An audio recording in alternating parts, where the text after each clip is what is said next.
আল্লাহ তাআলা বলবেন ও পয়গম্বর আপনি মাথা উঠান, আপনি কাঁদবেন না, আপনার উম্মতকে আমি জাহান্নামে দিব না। ও নবী আপনি মাথা উঠান।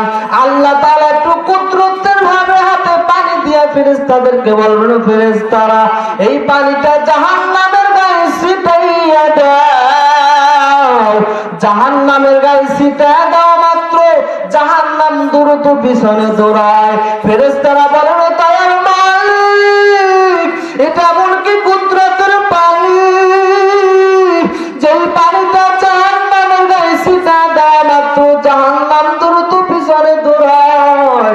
যেই জাহান্নামকে ৭০,০০০ শিকল লাগাইয়াও ধরে রাখতে পারি না।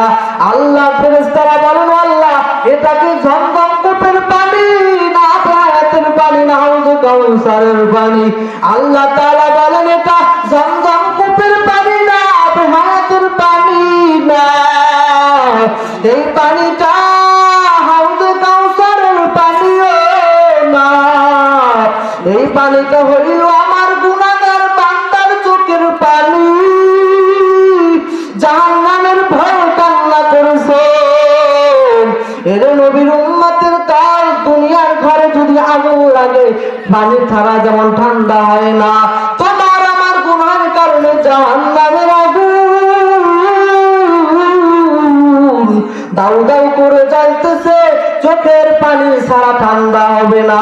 এর নবীর উম্মতের দল 5 বেলার নামাজ পড়বা দায়িত্বের লম্বা রাখবা, ওলামায়ে কেরামের সোহবতে থাকবা, মাঝে মাঝে ওলামায়ে কেরামের দরবারে যাইবা।